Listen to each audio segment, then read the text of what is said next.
Los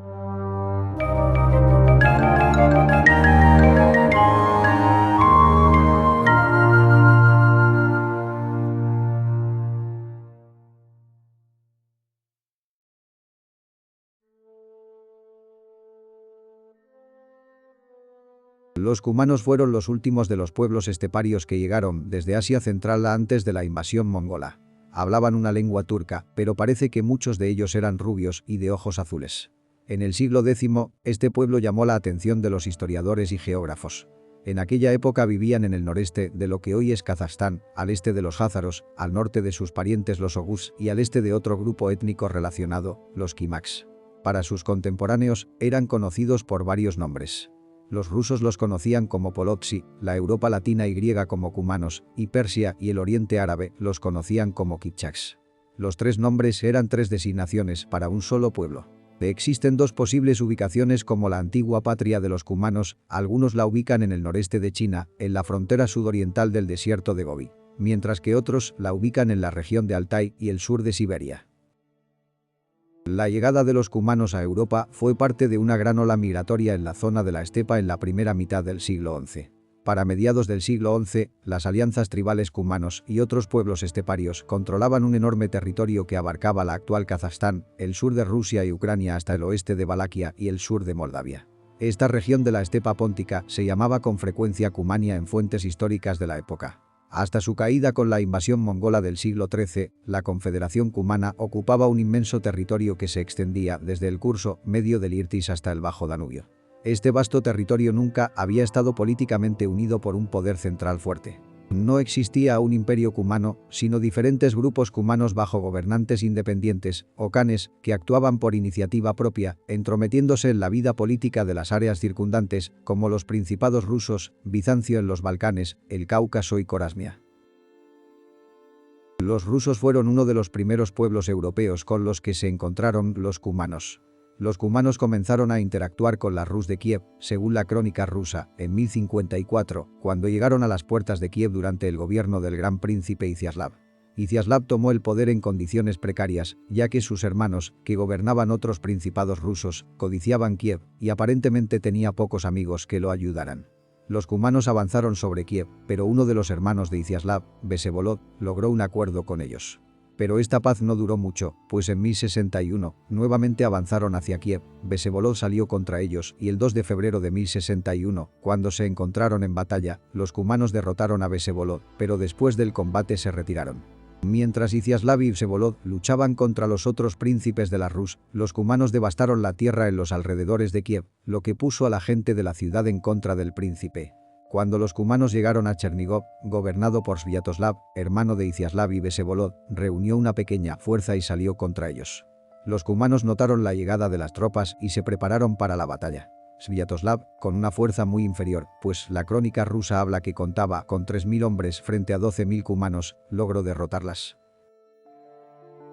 Las incursiones de los cumanos continuaron a principios del siglo XII, cuando Kiev se hallaba bajo el gobierno de Sviatopol II, hijo de Iziaslav. Su guerra contra los cumanos tuvo altibajos, pero alcanzó su punto más intenso durante los primeros años de su reinado.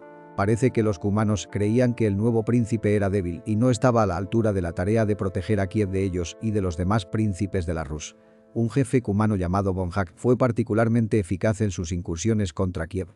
Las incursiones cumanas en las tierras de la Rus se producían con tanta frecuencia que los príncipes de la Rus alternaban entre pagarles recompensas y luchar contra ellos, pero incluso cuando les pagaban, eso no contribuía a detener la oleada de invasiones y ataques a largo plazo.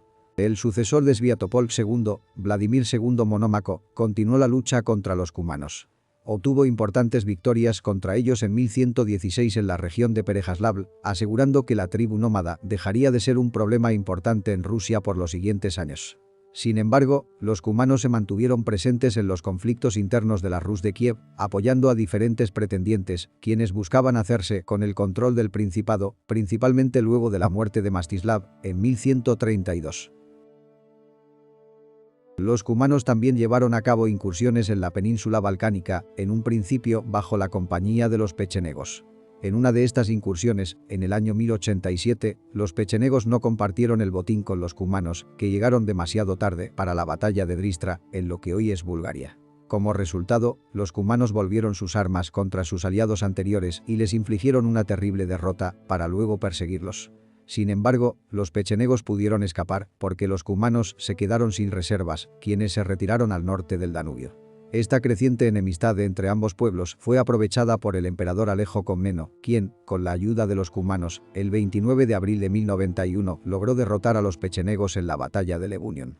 Los pechenegos no solo fueron derrotados en la batalla, sino que los bizantinos masacraron a sus cautivos pechenegos, entre ellos mujeres y niños. Los cumanos regresaron hacia su territorio, pero en su camino de regreso, se dedicaron a saquear el territorio húngaro. Según la crónica, los cumanos habían cruzado el río Tista en Tokaj, saquearon entre los ríos Danubio y Tista y se dividieron en 3 grupos.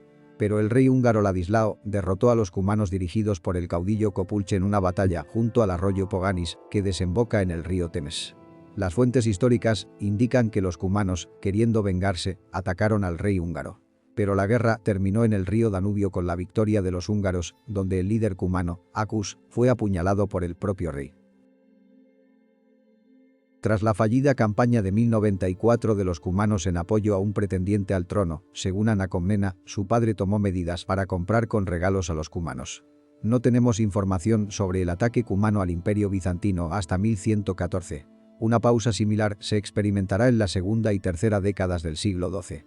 Después de 1114, las fuentes bizantinas vuelven a mencionar la invasión de los cumanos en 1148, 5 años después de la ascensión al trono del nieto de Alejo I Comneno, Manuel Comneno. La razón de la falta de ataques probablemente todavía se puede explicar en parte por los acontecimientos en las estepas del sur de Rusia, es decir, los cumanos no pudieron liderar una gran campaña contra el imperio bizantino debido a la serie de derrotas sufridas por los príncipes de la Rus liderados por Vladimir Monomaco. En parte, también, porque Juan II Comneno, siguiendo la política de su padre, Alejo, intentó mantener a los cumanos lejos de su imperio por medios diplomáticos. En 1148, mientras el emperador estaba en campaña contra Roger II, los cumanos cruzaron el Danubio. El emperador abandonó la lucha contra los normandos y se dirigió contra los cumanos y los derrotó. A pesar de ello, los cumanos repitieron los ataques para 1156 a 1158, aunque solo se limitaron a pequeñas incursiones. Después de esto, los cumanos no cruzaron el Danubio con intenciones ofensivas hasta la segunda mitad de la década de 1180, cuando los cumanos apoyaron el levantamiento de búlgaros y valacos que llevarían a la conformación del Segundo Imperio Búlgaro en 1186. Tal fue su importancia en estos hechos, que las dinastías que gobernaron el imperio hasta su caída en 1396 tenían algún parentesco con los cumanos. Sobre finales del siglo XII, los cumanos continuaron sus correrías por los territorios de la Rus de Kiev. En 1185, el príncipe Igor de Novgorod-Seversky dirigió una campaña hacia la estepa, acompañado por varios príncipes rusos, que terminó en una humillante derrota para los príncipes de la Rus en la batalla de Kajala, la cual es reflejada en el cantar de Igor. Los rusos repitieron sus campañas durante los últimos años del siglo XII y los primeros del siglo XIII, algunas de ellas con más éxito que otras, pero tampoco era raro ver casamientos entre miembros de las familias rusas gobernantes con cumanos. El dominio de los cumanos en las estepas del sur de Rusia terminó con los mongoles que aparecieron en Europa del Este en la década de 1220. Los primeros en enfrentarse al nuevo enemigo fueron los cumanos que vivían en las estribaciones septentrionales del Cáucaso en 1222. Este grupo se alió con los vecinos alanos contra los mongoles. Como el primer ataque de los mongoles no tuvo éxito, buscaron romper la alianza por medios diplomáticos. La alianza entre cumanos y alanos se rompió y los mongoles derrotaron primero a los alanos y luego a los desprevenidos cumanos. Tras la derrota sufrida, los cumanos recurrieron a los príncipes rusos en busca de ayuda. Esto resultó infructuoso, pues el 31 de mayo de 1223, la alianza de los rusos y los cumanos fue derrotada en la batalla de Kalka. Una nueva campaña de los mongoles en 1236 puso fin al estado cumano y las tribus cumanas se dispersaron en parte, mientras que otros quedaron sometidas a los nuevos conquistadores mongoles.